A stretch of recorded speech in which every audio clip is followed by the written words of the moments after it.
Health outcomes. Changes due to interventions. To bring positive change, patient experiences and health must both improve. Healthcare costs must be lowered, and clinician and staff burnout has to end. But our problems are big. 133 million Americans have at least one chronic disease. 500,000 people are dying every year from hospital errors, injuries, and infection.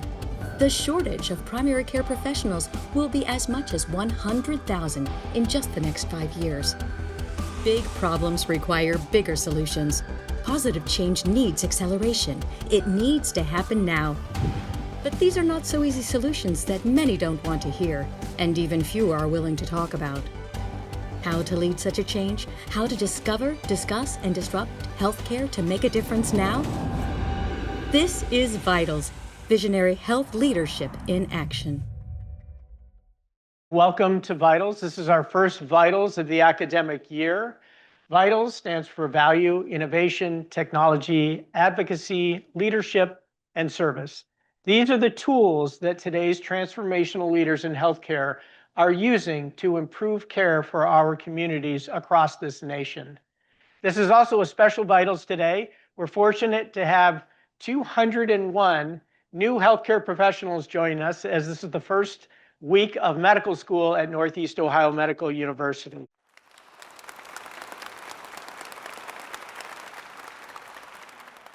VITALS is performed in partnership with University Hospitals of Cleveland, and we are fortunate today to have a great leader from University Hospitals. Today's speaker is Dr. Kristi Artz. She is Vice President of University Hospitals Connor Whole Health.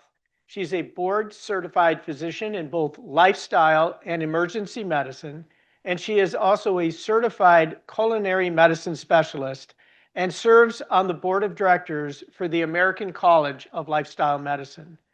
Dr. Artz previously served as medical director of lifestyle medicine at Corewell Health in Grand Rapids, Michigan, where she led a multidisciplinary team delivering therapeutic lifestyle services to prevent and to reverse chronic disease. As a founding director, she received ACLM's inaugural award for health systems integration of lifestyle medicine in 2022. Her initiatives include culinary medicine programs, group medical visits, remote physiologic monitoring, and graduate medical education pathways in lifestyle and culinary medicine. Having practiced emergency medicine in the United States and in New Zealand, Dr. Artz was driven by firsthand experience treating advanced chronic disease and led to her pursuing more proactive models of care. Her work reflects a commitment to reshaping healthcare by aligning clinical practice with prevention and wellness.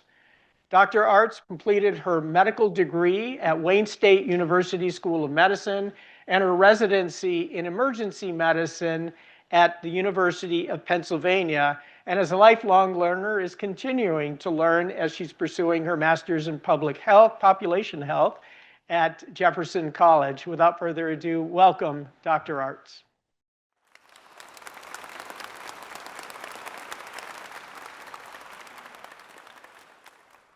Thank you for that incredibly kind introduction, and I'm so thrilled to be here with all of you. It's exciting to start your medical journey, your journey to become healthcare professionals, medical doctors, and it's an incredible journey to embark on. It's going to have its challenges, but so many opportunities ahead of you. And today I'd like to talk about a topic that may be new to many of you. You've probably heard of things like family practice and cardiology and general surgery, but lifestyle medicine may in fact be a topic that's quite new to all of you, or at least I hope it might be. So as you heard, my background is as an emergency medicine physician, and I practiced in emergency departments for about 20 years. And I'm often asked, how did I find my way to lifestyle medicine? And to me, the answer is crystal clear. As an emergency physician, I was seeing and treating patients in their worst moment of chronic disease. And through that perspective, I knew that we could and should do more to prevent our patients from having these complex chronic disease. So with that, we'll look today briefly at the chronic disease epidemic in the United States. We'll define what lifestyle medicine is and the 6 pillars of lifestyle medicine, and then finally look at what is the role of lifestyle medicine in clinical practice and in our health systems. If I could get a little bit of audience participation, how many of you, if you could raise your hand, know someone that's living with 1 or more chronic conditions? If you could keep your hand up, how many of you know someone that's living with 2 or more chronic conditions? Great, thanks for your participation with that. As you can see, and what we are all recognizing is that we have a chronic disease crisis in the United States, where 6 out of 10 US adults live with 1 or more chronic conditions, and 4 out of 10 US adults live with 2 or more. And these are things like cardiovascular disease, lifestyle-associated cancers, diabetes, and these conditions affect our health span, or the number of healthy years that we live our lives. Yet we also know what the root causes are of many of these chronic conditions. And as you see, there are modifiable health behaviors that drive many of these chronic conditions. And we know that 75 to 90% of these chronic conditions are preventable through lifestyle modification. Yet, less than 3% of US adults are leading what we would consider healthy lifestyle. And that's defined by exercise of about 150 minutes per week, by having a high dietary quality, and we'll define what that means shortly, by having a healthy body composition, and then, of course, avoiding things like tobacco and nicotine use. We also know that chronic disease is incredibly costly, and we spend currently annually about $4.4 trillion in healthcare expenditures, and about 90% of this is directed toward treatment of chronic conditions. And yet, while we pay more for our treatment and our healthcare expenditures, we don't live longer, nor do we live better as compared to our global neighbors. So what can we do about this? What are some solutions that we have available and tools that we can use to change this trajectory for our US population? Lifestyle medicine is a medical specialty, and clinicians who are trained in lifestyle medicine use what's called therapeutic lifestyle intervention to prevent, treat, and sometimes even reverse common chronic conditions, using what we call these 6 pillars of lifestyle medicine, or therapeutic lifestyle change, around nutrition, physical activity, stress management, restorative sleep, healthy social connections, and of course, avoidance of risky substances like tobacco, nicotine, and excess alcohol use. Looking at our first pillar of lifestyle medicine, nutrition, we know there's a wide spectrum of healthy dietary patterns. We also know that there's aligned scientific evidence which supports dietary patterns that support our health and our healthy longevity as well. The characteristics of these healthy dietary patterns are that they are nutrient dense, they're fairly low in calorie density, they're rich in fiber, they're rich in antioxidants. And when we use these dietary strategies, not only can we prevent disease, but we can treat it effectively, and we can also sometimes even reverse or drive into remission common chronic diseases. Another feature of these healthy dietary patterns is that they are low in saturated fat, they are low in added sugars and salt, and they're rich in foods like vegetables, fruits, whole grains, legumes, nuts, and seeds. And while we see in the popular media, there's oftentimes a lot of disagreement, or there appears to be disagreement around what a healthy dietary pattern is. But when we look at clinical practice guidelines, there's actually great alignment here.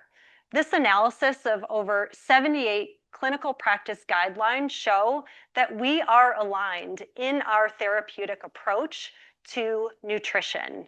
In fact, healthy dietary patterns have similarities in terms of the food groups that are recommended: vegetables and fruits, whole grains, things that we already mentioned, and trying to reduce things that we know drive inflammation and drive chronic disease, things like processed meats, refined grains.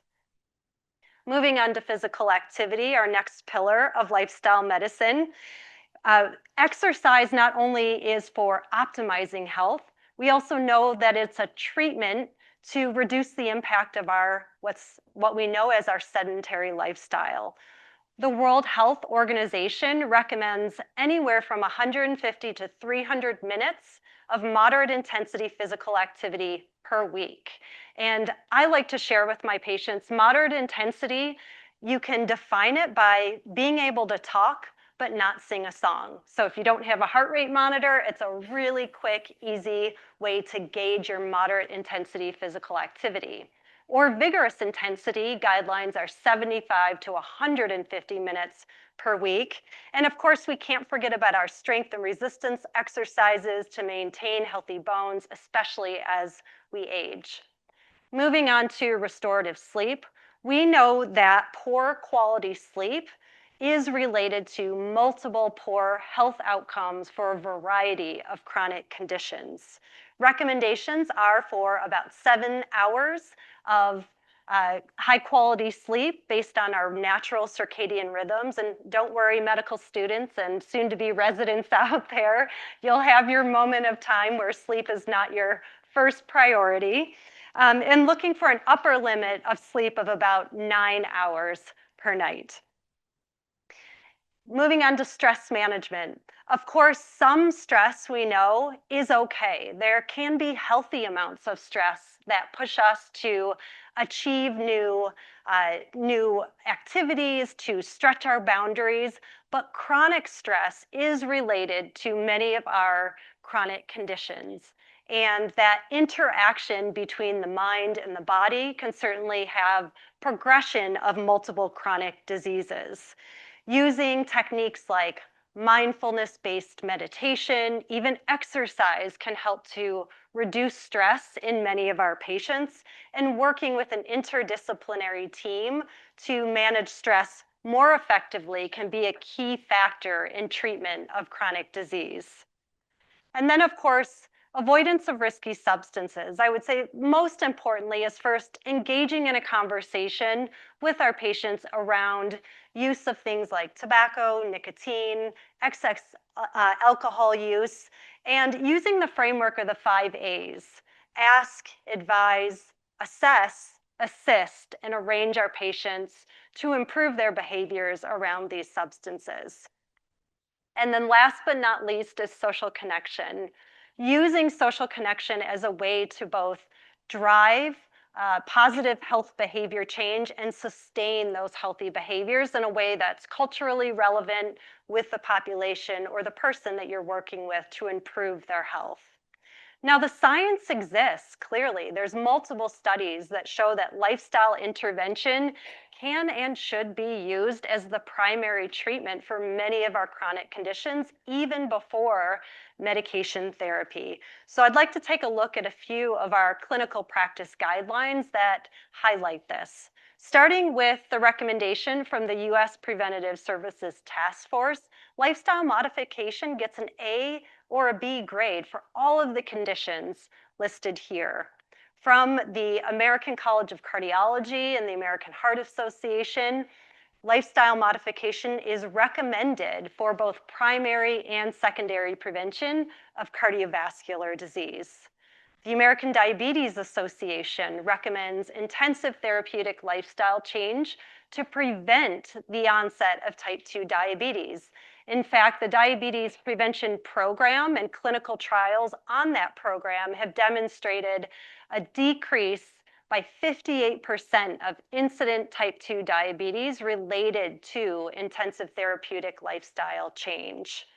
For those who are living with a diagnosis of type 2 diabetes, the American Association of Endocrinology recommend use of lifestyle intervention to prevent complications related to type 2 diabetes. And then finally, an option for remission as a primary treatment goal for patients newly diagnosed with type 2 diabetes is an option that we can bring to our patients. And this is supported again by the American College of Lifestyle Medicine and the American Association of Endocrinologists. Looking at cancer, the American Institute for Cancer Research recommends our pillars of lifestyle medicine as both primary and secondary prevention strategies for patients with a cancer diagnosis, including in the survivorship phase. And the World Health Organization recommends lifestyle intervention to both prevent cognitive decline and also to treat early stages of cognitive impairment. So what I hope I've shared with you is that lifestyle intervention, lifestyle medicine can truly help us achieve what we call the quintuple aim, where our health outcomes improve, our joy of practice as clinicians, as patients are improving their health and achieving health restoration. Our cost of care can also come down. So it's an approach that allows us to achieve this quintuple aim goal. And in summary, when you think about your career going forward, and for all of our listeners today, lifestyle medicine has the potential to improve multiple disease outcomes, clinical biomarkers, anthropometrics, reducing the impact of multiple chronic conditions, achieving remission for certain conditions like type 2 diabetes and metabolic-associated liver disease as well. And this is cost-effective care. We, of course, need to be considering that as we are treating and serving our patients in a cost-effective and clinically effective way. And lastly, I'd like to think about a future state where medicine is truly health-driven care rather than disease-driven care, where disease remission and de-escalation of both medications and perhaps even some procedures might be possible for many, many more of our patients. I'd like to thank the American College of Lifestyle Medicine, who has been leading this pioneering work for over 20 years. And thank you so much for listening today.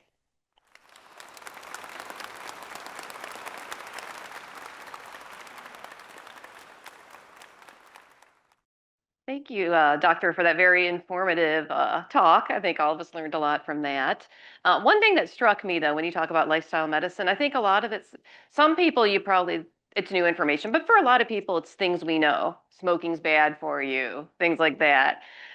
Brought to mind my own father-in-law, smoker for decades. Numerous doctors told him to stop smoking. He went to a new cardiologist who told him to stop smoking. He's like, yeah, I will. That doctor the next morning called him and asked him, are you smoking? And he said, I can never smoke again. She's going to be on me. And he didn't. She knew that 5 minutes would make the difference for him, that no other difference could. So I'm wondering, like, what are other examples that lifestyle medicine that you can do rather than lecturing at patients, which in one ear out the other, to actually, as a physician, help the patients do the things they know they should be doing?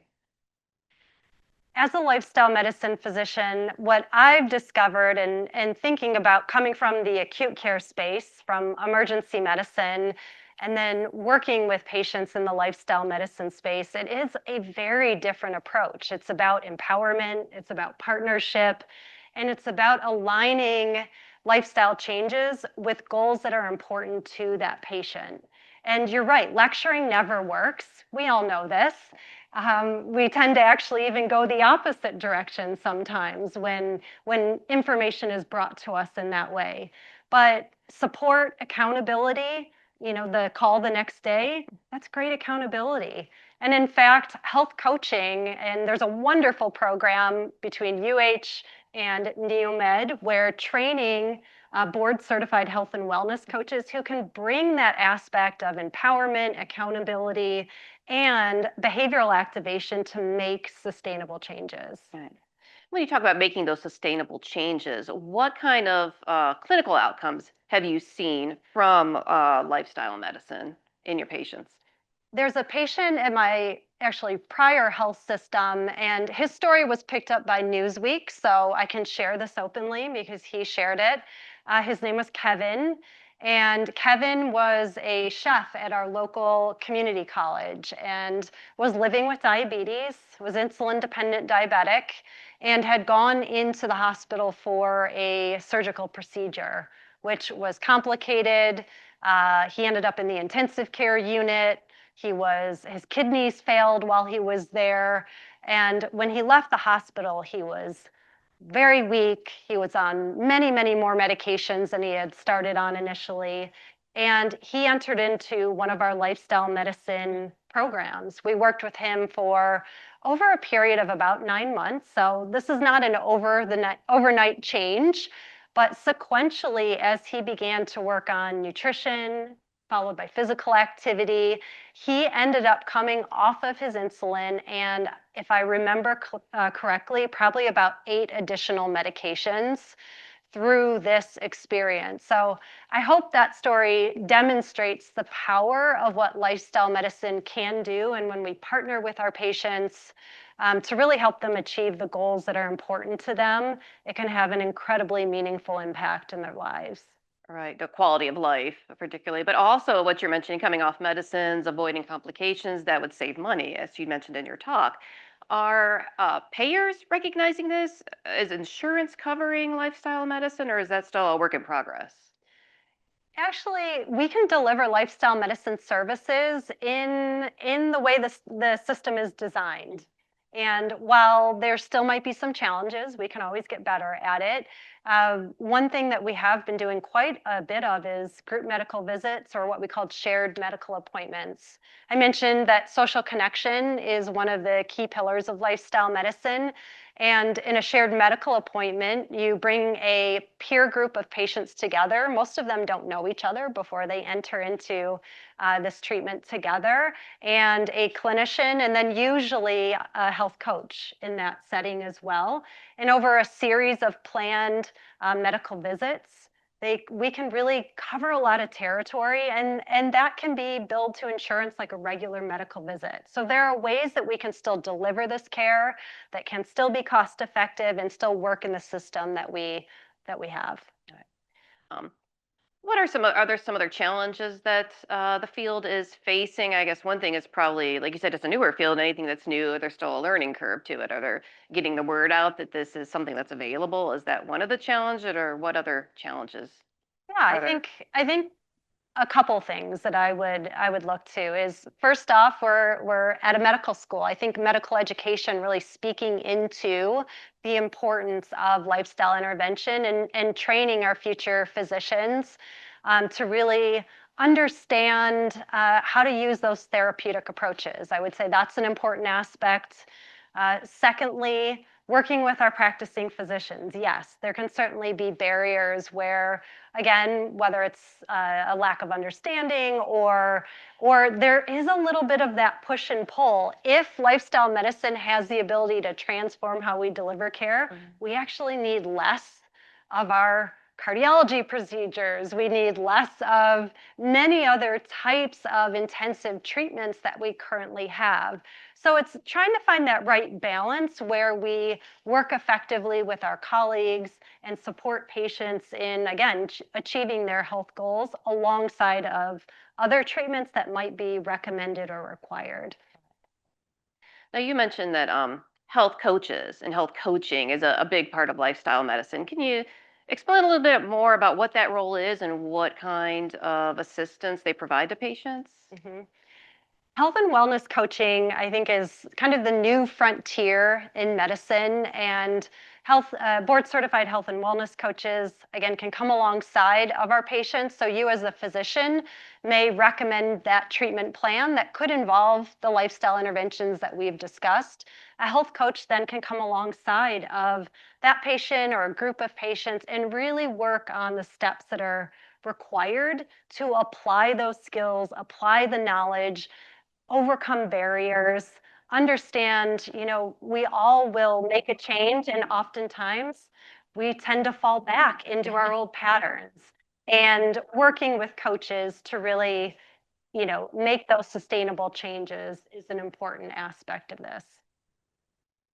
What are some of the keys that you mentioned sustainable? Because sometimes I think of people starting new diets and they're all gung-ho and they're great, but then it just kind of wanes. How does lifestyle medicine make it so that these changes are sustainable and become part of their life as opposed to just like a fad or whim? Practice, practice, practice, right? It gets easier over time. But then looking at your environment, and sometimes we find that we begin to associate with new friends because our habits have changed. So it's a multifactorial process, but it's the process toward a wellness vision and understanding the steps that it requires to get there and surrounding yourself with the tools, the environment to support those changes. One thing that I did as a resident, I'll share, is there's always, food out in the hospital in the break rooms. And it might be donuts or pizza or candy or things like that. You'll see that. And sometimes you just have to set some, guardrails for yourself to protect your own health. And others tend to follow when they see you doing something to protect your health. And, you'll find that you have colleagues that come alongside of you or friends that come alongside of you as well. That's what I was going to say too. Sometimes what can physicians do to lead by example for their patients? And what do you personally do to, show a good example of this can be done even with a busy lifestyle? And none of this is about perfection. It's also not about judging, lifestyle behaviors, but really modeling health behaviors that are proactive, that reduce the incidence of chronic disease. We have a voice in health policy, and I think that's an important aspect of what we can bring to the table, again, to protect the health of our patients. So I think there's a lot of different ways we can lean in and support and model why lifestyle interventions are so critical to reducing chronic disease, improving the cost of care, and really helping our country become healthier again. Sure. I think we also are, I don't want to take all the questions up. If people are available to want to ask any questions, we're opening up to the audience as well. Hi, Dr. Artz. As you know, I work with health coaches, and I have a question that has kind of come up and maybe we can apply to the medical students here. What about if, as you're going through and coaching and also talking to patients, time is a real challenge sometimes. You want to talk, and then there's charting, and then there's putting it in the system, and we just don't have that time for those conversations for lifestyle intervention. How would you address that?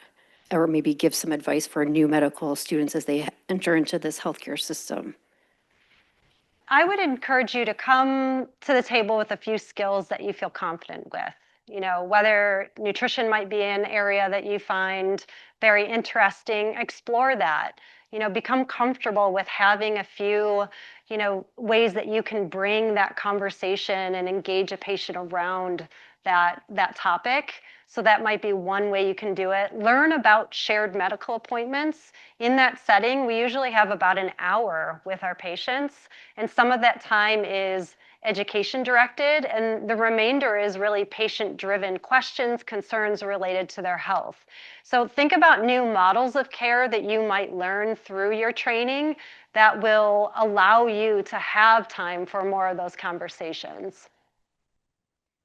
Hello, doctor. My name is Brandon Lee. I'm a new M1 student here. I just had a question on how can physicians effectively counsel patients who want to adopt a healthier lifestyle and a nutrition, but maybe they don't know where to start. They have limited accessibility, resources, or maybe even lack of time. Yeah, so understanding the context of where that patient is coming from, starting with what's important to them, truly asking what is most important and what are they most ready to make changes in. And oftentimes we'll even use a simple 1 to 10. How ready are you to make a change in your nutrition? And they might say, well, I'm a 3 right now. They might not be ready to really engage in lots of dietary change. So that might be an opportunity where you provide education materials, maybe a book, maybe a podcast, something for them to think about it a little bit more. If perhaps they say, I measure myself at an 8, they are probably very ready to take actionable steps to make, real change. And then, as you said, understanding what are some of the barriers that they might encounter. Is it access to healthy food? Is it transportation? And how you begin to then sort of navigate or pull in other members of your clinical team that can assist a patient in some of those other areas. And one more question. What if the patient like insists on using Ozempic right away if they don't have diabetes? Or how would you talk to patients who are just very insistent on like GLP-1s and? Yeah, so we have very effective medications now for diabetes care as well as care for people living with overweight and obesity. And yes, it's important to bring lifestyle intervention alongside of medication therapy. It's not a one or the other, it's oftentimes a both. And that's where the studies even show these medications are most effective and in sustaining those, results that patients can experience with using medications like GLP-1 therapy. So I always advise patients, if that's a medication that's recommended for you, let's ensure that we're bringing in the lifestyle change to really get the greatest benefit from that therapy. Thank you. Hi there, my name is Justin Nienaber and I'm also a new M1 student. I was wondering what you thought the role of lifestyle medicine would be when it came to pediatrics in terms of beginning lifestyle habits to help prevent some of the chronic diseases later in life. That's excellent. Yeah, so trying to reach our young people and as young as possible and intervening and setting up that environment for healthy dietary patterns, it even, I think, in the prenatal space. So we're fortunate actually on our Connor Whole Health team to work really closely with our women's health specialists. So even as, family planning stage, to think about what does healthy dietary patterns look like for a healthy pregnancy. There is that epigenetic influence that nutrition and exercise even have, preconception. So, we can think about this across the lifespan. And, there's some great programs that actually provide lifestyle intervention through pregnancy and early after a child is born, again, to help with setting the stage for those healthy habits and good childhood health as well. Gotcha. Thank you. Hi, my name's Taiki. I'm an incoming M1. My question is about implementation, especially in regards to populations that live in urban settings, where they're facing a lot of different challenges related to income or how dangerous the neighborhood is, people working multiple jobs, and other sort of structural institutional barriers, lack of green spaces, etc., food deserts, that may impact their ability to make lifestyle changes as easily as those who are not living in that setting. And, obviously, like the hospital can't solve poverty, but how does it weigh what changes to make in order to, dig a channel to divert this large river? Yeah, it's really a big issue that we're all grappling with. And while this doesn't answer your full question, one thing that I feel really strongly about is we measure what we, we manage what we measure, right? So think about blood pressure. We do that at almost every clinical visit. When has anyone measured your dietary quality or your exercise vital sign or your sleep quality? And so I'll challenge all of you as you move on in your careers to think we have validated measurements on all of these health behaviors.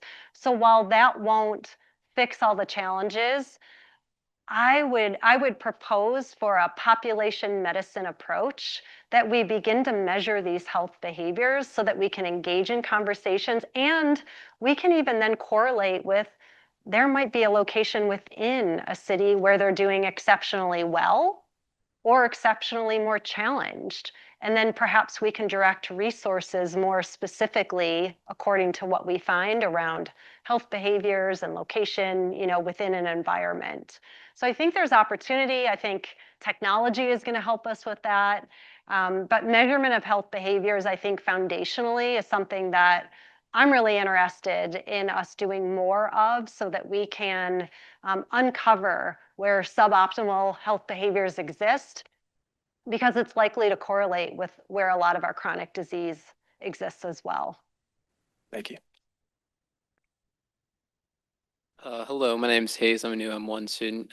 Thank you very much for your presentation. I hadn't heard much on lifestyle medicine before, so it was a pleasure to get to hear about it.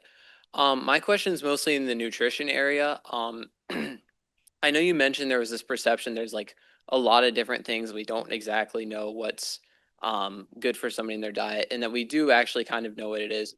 But I think that with patients, it's still a very real perception that there's kind of a lot of mixed signs out there. Like I know people who like kind of bounce from diet to diet, and like 1 week it's this thing, 1 week it's this thing. So what do you think is a good effective messaging to patients on we do know that these certain things can help you, and how can we kind of help them stick to that? I'll go back to actually what we were just talking about. If we were to measure dietary quality like we measure blood pressure, we actually then have an objective measurement. And so oftentimes, and that's an approach that I've used for many years with patients, is that there are different diet quality tools that we can use to make that assessment. And it kind of creates a little bit of a barrier, it removes that barrier, if you will, between what we're hearing in the popular media or someone's opinion, and gives us an objective measurement that we can then from there have a conversation about, because it's a validated measurement, it's objective, and it begins to sort of break down some of those barriers. And then, for you as a future doctor, I would say, again, learn nutrition as best you can or as your interest allows you to. And, cultural dietary patterns, heritage diets, there are validated measurements for like the Mediterranean dietary pattern as well, and multiple studies that have shown improvement in cardiovascular disease outcomes, diabetes. And that dietary pattern, however, can be flexed across all different types of cultural dietary patterns because the food groups are very similar. So that's the other thing I would recommend. Culinary medicine kind of breaks down some of that as well, because we get in a kitchen beside our patients. We bring our chefs in alongside as well. And a lot of great nutrition strategies can be developed. Okay, thank you. I understand that. Is there a good place if people are interested, physicians or medical students, in getting more information on lifestyle medicine, or patients? Is there some recommended resources? Yeah, I would say for students, for residents, the American College of Lifestyle Medicine is a great resource to learn a little bit more about it. Many programs even embed lifestyle medicine curriculum directly into medical education. And for patients, yeah, similarly, you can find where you have certified lifestyle medicine physicians in your area by checking out that site as well.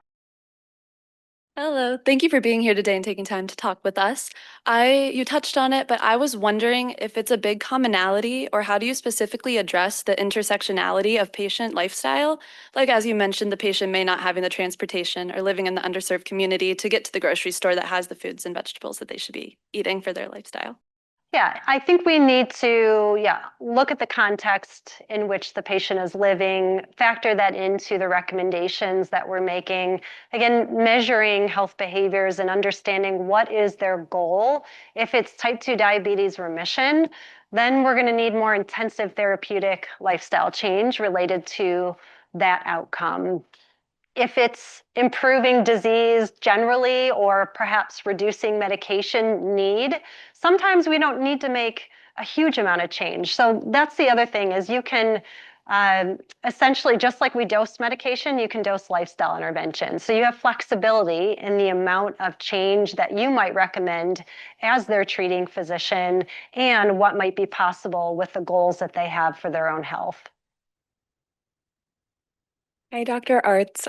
Thank you for being here. My name's Anna. I'm a rising M1 student.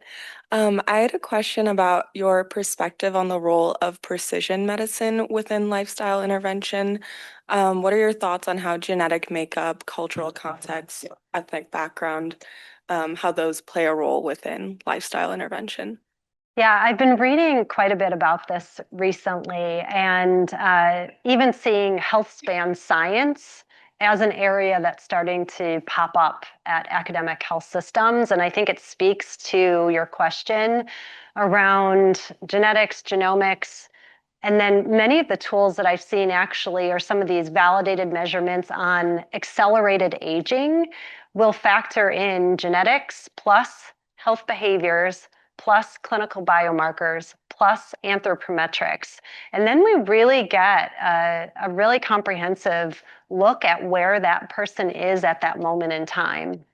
And it can be reassessed, of course, at a later time, not the genetics need to be, but the other inputs could be evaluated at a later date and change sort of that outlook of the trajectory of that individual patient. So I think there's a clear intersection that we'll see between genetics, personalized medicine, the health behavior and lifestyle side. And through that is going to be probably the path forward so that we really can see health improvement at scale. Thank you. Hello. You mentioned about how other developed nations see better health outcomes and they spend less on healthcare than we do here in America. So I was wondering what type of more systemic changes we can do in our healthcare system will lead to better health outcomes. Well, one thing I would point to maybe are blue zones, perhaps. So we can look at places around the world that have high degrees or high percentage of centenarians, people that live long, vital, full lives that are relatively free of chronic disease. And this has been studied, and we can look at what are the patterns within those communities, and they tend to center around the same lifestyle factors: healthy, whole food nutrition, regular physical activity that's part of their day, social communities that support these healthy behaviors. So structurally, yes, I think there's an environmental change that we need to certainly advocate for so that we can have more persistent chronic health. I like to think, rather than chronic disease, what can we do at a systems level to drive chronic health?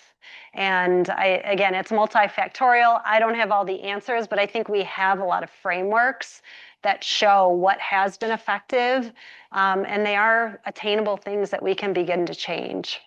Just a follow-up question.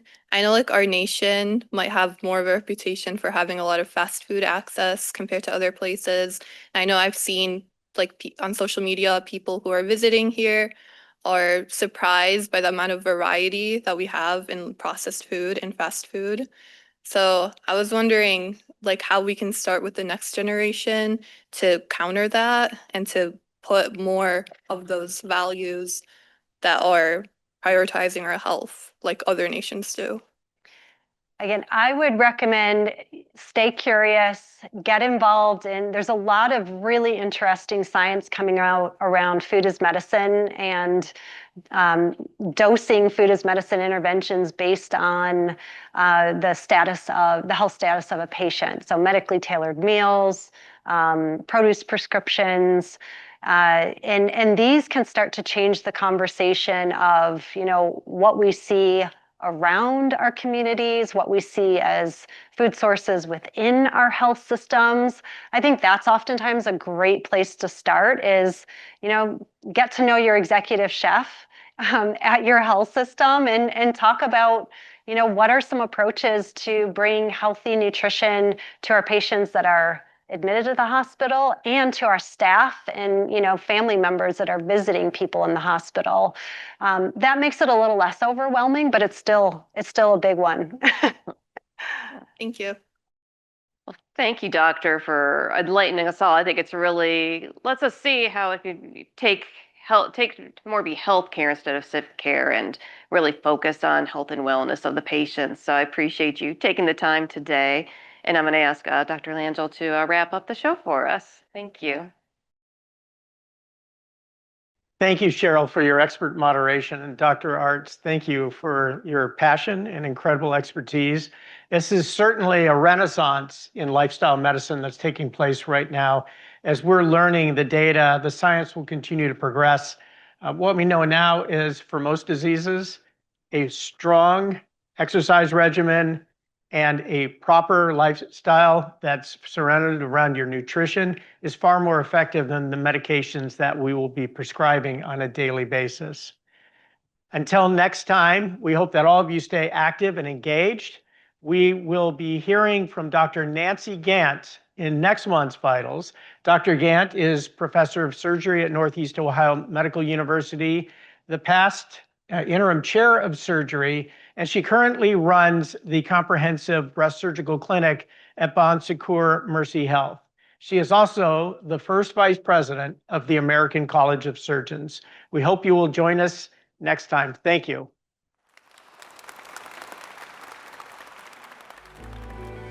Health outcomes. Changes due to interventions. To bring positive change, patient experiences and health must both improve. Healthcare costs must be lowered, and clinician and staff burnout has to end. But our problems are big. 133 million Americans have at least one chronic disease. 500,000 people are dying every year from hospital errors, injuries, and infection. The shortage of primary care professionals will be as much as 100,000 in just the next 5 years. Big problems require bigger solutions. Positive change needs acceleration. It needs to happen now. But these are not so easy solutions that many don't want to hear, and even few are willing to talk about. How to lead such a change? How to discover, discuss, and disrupt healthcare to make a difference now? This is VITALS, Visionary Health Leadership in Action.